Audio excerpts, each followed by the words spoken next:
In the name of Allah, I am Mohammad Ashraf Bhatt, teacher, Government High School, Shanu, and I am going to deliver English lecture for class 8th. Dear students, Assalamu alaikum. We are reading short stories, and it is short story number 4, Rustam and Sohrab. Today I am going to read down it on page number 104. I will continue its reading, and you are advised to listen silently and look through the video. When Sohrab heard the mighty voice of Rustam, he thought that it was perhaps his father's. He approached Rustam and asked eagerly, "Are you not Rustam? Speak. Are you not that?" Rustam thought that the young man was trying to be clever. If he told the truth, Sohrab might want to make peace with him and withdraw from the fight. So he said, "Is it only with Rustam that you will fight?" Rush boy, men look on Rustam's face and run away in terror. "Do not wish to know who I am. Get ready to meet your fate." But Sohrab was not frightened. He drew his sword and rushed at Rustam. Their swords clashed. A great fight followed. The two armies stood on two sides and watched the fight. All day long, the two warriors fought, and all through the night. For 3 days, they fought till at last Rustam began to wonder whether he was going to lose. What a terrible disgrace it would be! His spirit was roused, raising his sword over his head and shouting his war cry, "Rustam!" He rushed at Sohrab. When Sohrab heard that cry, he was unnerved for a moment and dropped his shield. Rustam's sword pierced his side, and he sank to the ground. Sohrab looked up and cried, "Rustam!" Rustam stood over him and said, "Fool, you are slain by an unknown man." "No," replied Sohrab, "it is not you that has slain me, but your war cry. If you had not raised that cry, I would not have been unnerved. The mighty Rustam, my father, shall avenge my death and punish you." When Rustam heard these words, he stood amazed. "What talk is this of avenging your death?" he said. "Rustam never had a son." "Yes, he had, and I am that son," replied Sohrab. At these words, Rustam dropped on his knee, trembling. He bent over Sohrab's body, and his eyes fell on the stone tied on his son's arm. A sharp pain pierced his heart.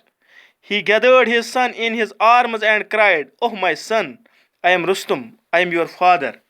He broke down and couldn't speak any more. He threw his arms round Sohrab. Sohrab collapsed him to his heart and wept.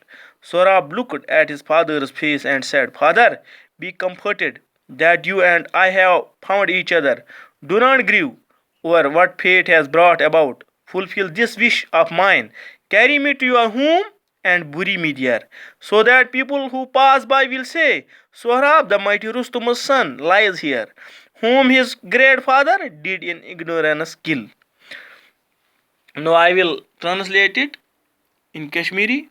When Sohrab heard the mighty voice of Rustam, yel Sohraban boz ye Rustamin ye kath, Rustamin taktvar kath, he thought that it was perhaps his father's.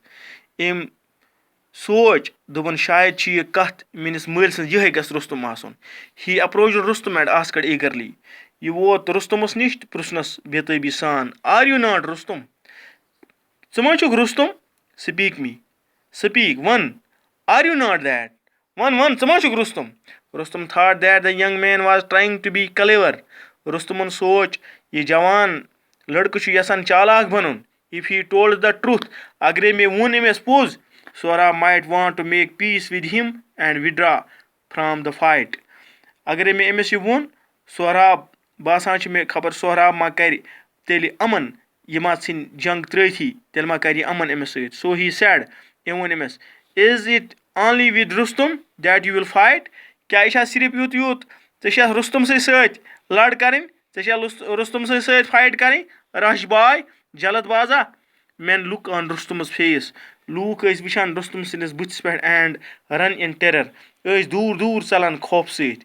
Do not wish to know who I am دوٚپنَس أمۍ ووٚنُس واپس ژٕ مہٕ یژھ یہِ زانُن کینٛہہ ژٕ مہٕ کر کوٗشِش یہِ زاننٕچ کینٛہہ ژٕ مہٕ یژھ یہِ زانُن کینٛہہ بہٕ کُس چھُس get ready to meet your fate گژھ تیار وٕچھ کیٛاہ آسی پنُن مُقدر سمکھ پننِس مُقدرس تقدیٖرس but Sohrab was not frightened مگر سہراب نسا کھوٗژ نہٕ أمِس گٔے نہٕ گبراہٹ یہِ کھوٗژ نہٕ کینٛہہ أمِس گوٚو نہٕ ہٲبت تٲری کینٛہہ اَمہِ سۭتۍ یِمو کتھو سۭتۍ he drew his sword and rushed at Rustam أمۍ کٔڑ پنٕنۍ تلوار تہٕ کوٚرُن وار رُستُمس پٮ۪ٹھ there swords clashed and a great fight followed یِہنٛز تلوار ٹکرایہِ تہٕ اکھ بٔڑ بار جنگ گمسان لڑٲے گٔے شروٗع د ٹوٗ آرمیٖز سٹُڈ آن ٹوٗ سایڈز دُشوین ہٕنٛز آرمی تارٕچ تہٕ رُستُمٕنۍ آرمی چھِ دۄیو سایڈو یِم چھِ وٕچھان and watch at the fight یِم چھِ وٕچھان لڑاے تماش اے ڈے لانگ أکِس دۄہس د ٹوٗ ویریٲرٕس فاٹ یِمو دۄیو جنگجوٗوو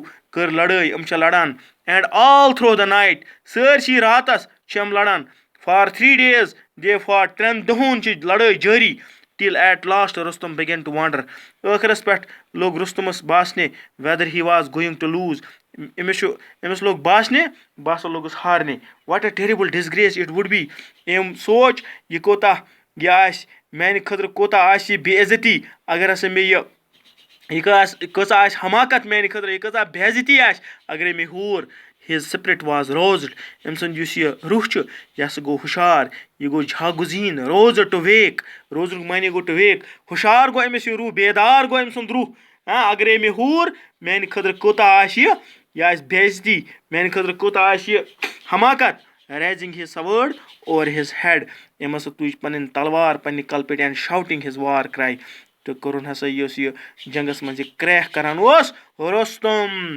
کٔرٕن وار کرے پنٕنۍ رُستُم ہی رشڈ ایٹ سہراب ؤتھِتھ تہٕ کوٚرُن ہسا حملہٕ سہرابس پٮ۪ٹھ وین سہراب ہٲڈ دیٹ کرٛاے یُتھُے سہرابن یہِ وار کرٛاے بوٗز أمۍ سٕنٛز he was unnerved for a moment سُہ ہسا گوٚو بےٚحٮ۪س کینٛژھس ٹایمس اینڈ ڈراپڈ ہِز شیٖلڈ أمِس ہسا پیوٚو یہِ شیٖلڈ پنُن یہِ ہسا پیوٚو أمِس ؤسِتھ اتھ منٛز رُستُمٕز سوٲڈ پیرسڈ ہِز سایڈ رُستُمن یُس تلوار چھِ سُہ ہسا دبٲو تٔمۍ پننہِ طرفہٕ and he sank to the ground یہِ ہسا گٔے أمِس سہرابس منٛز تہٕ سہراب پیوٚو گراوُنڈس پٮ۪ٹھ سہراب لُکٕڈ اپ اینڈ کرٛایڈ سہراب چھُ وٕچھان ہیوٚر کُن تہٕ ونان چھُ رُستُم دپنس رُستُمُن ناو ونان چھُ یہِ Rustam stood over him and said Rustam روٗد أمِس نِش کھڑا تہٕ ونان چھُس فوٗل بیوقوٗفا you are slain by an unknown man ژٕ مورنکھ أکۍ فوٗجِین نو رِپلایڈ سہرابن دوٚپنس نہ it is not you that has slain me یہِ چھُکھ نہٕ ژٕ کینٛہہ یِم بہٕ مورنس بٹ یور وار کرٛاے یہِ چھُ سُہ کرٛیکھ یُس ژےٚ کٔرٕتھ یہِ وار کرٛاے رُستُم کوٚرُتھ ژےٚ if you had not raised that cry اگرے ژےٚ سُہ کرٛیکھ کریتھ نہٕ کینٛہہ I would not have been unnerved تیٚلہِ آسہٕ ہا نہٕ بہٕ گوٚمُت بےٚحٮ۪س کینٛہہ د مایٹی رُستُم طاقتہٕ وول رُستُم ماے فادر سُہ چھُ أمِس مول ونان چھُ سہراب سُہ چھُ مےٚ مول شل ایوینج ماے ڈیتھ سُہ ہیٚیہِ ژےٚ بدلہٕ میانہِ موتُک اینڈ پُنِش یوٗ دِی یہِ سزا وین Rustam ہٲڈ these words he سٹُڈ amazed ییٚلہِ رُستُمن یِم لفظ بوٗزۍ یہِ ہسا روٗد کھڑا حٲران what talk is this of imagining یہِ کیٛاہ کتھ کران بدلہٕ ہٮ۪نٕکۍ کتھ کیٛاہ کتھ چھِ کران ژٕ یور ڈیتھ چانہِ مرنُک کُس ہے مےٚ بدلہٕ یہِ sad ووٚننس Rustam never had a سن رُستُمس نہ اوسُے نہٕ نیٚچوٗ زامُت اینڈ یس ہی ہیڈ أمۍ دوٚپنس کیٛاہ تٔمِس اوس نا and I am that son بہٕ چھُس تسُنٛد نیٚچوٗ رِپلایڈ سہراب ووٚنُس سہرابن at these words Rustam's dropped on his knee یِم کتھ بوٗزِتھ پیوٚو رُستُم ووٚتھ پننٮ۪ن کۄٹھٮ۪ن پٮ۪ٹھ بیوٗٹھ ٹرٛمبلِنٛگ أمِس گٔے نٹھ ہی بینٹ اوٚور سہرابس باڈی أمۍ کوٚر بینٹ پانس بِہِتھ چھُ سہراب سٕنٛز باڈی نزدیٖک أتھۍ سۭتۍ and his eyes fell on the stone tied on his son's arm أمۍ سٕنٛز نظرٕ ہسا پیٚیہِ تتھ کنہِ پٮ۪ٹھ یُس أمۍ سٕنٛدِس نیٚچِس گٔنڈِتھ ٲس اتھ نرِ یُس أمِس ماجہِ ٲس دِژمٕژ a sharp pain pierced his heart أمِس ہسا ؤژھ دِلس اکھ زبردست دگ گٔے أمِس دِلس منٛز پوٚت زن he gathered his son in his arms and cried أمۍ تُل پنُن نیٚچوٗ پننٮ۪ن کھۄنہِ منٛز تہٕ لوٚگ ودنہِ اوہ ماے سن دپان چھُس میانہِ گوٚبرا آی ایم رُستُم بہٕ چھُس پزی Rustam I am your father بہٕ چھُس چون مول ہی broke down and couldn't speak anymore یہِ چھُ ودان یہِ چھُنہٕ ہٮ۪کان کِہیٖنۍ ؤنِتھ he threw his arms around Sohrab یِم وجہِ پننہِ نرِ زٕ أنٛدۍ أنٛدۍ أمِس سہرابس collapsed him to his heart and wept. Rotan pannes dilas sۭtۍ सीनس sۭtۍ yet vadan chu. Sohrab looked at his father's face. Sohrabn wushan chu pannes möl sindis buthis and said vanan chus emis, Father, be comforted. Donas Baba, Suroz Mazboot, Sithav Himmat, that you and I have found each other. Ki samkhai akakes, Melipathar, do not grieve over that, over what fate has brought about. At pet magas gamgin ki, takdiran kadid ralay, fulfill this wish of mine. Bas Venkaji Siripi Akhish mean poor, carry me to your home, Miniji Panun Gar, and bury me there. Patkaji me 30 dafan, so that people who pass by will say, Takim look, Tipa Neranasan men Kabrikin Tamanan, Sohrab, the mighty Rustum's son. You go Sohrab, Taktivalis Rustum's nichu, lies here, Ishiti Boasan, whom his great father did in Ugranana's kill. Yimsin Mul, Yipanun nichu more. लापरवाही मज अम्स हसा गई ignorance गमस यत कन मकलो अस lesson आज इंशाल्लाह सबस करो अस यमिक वर्ड्स यत मज कह वर्ड्स अख वर्ड आव यत मज ये रोज्ड ROUSED रोज्ड गो टू वेक रोज्ड गो बेदार गसन रोज्ड गो बेदार गसन ब्याक आव यत मज अवेंजिंग ये go punish for a wrong doing avenging punish for a wrong doing go backward इंशाल्लाह सबस वन बे यत मज कह न्यू वर्ड्स मीनिंग्स बे करो अस यमिच exercise. Thanking you. Goodbye. Khuda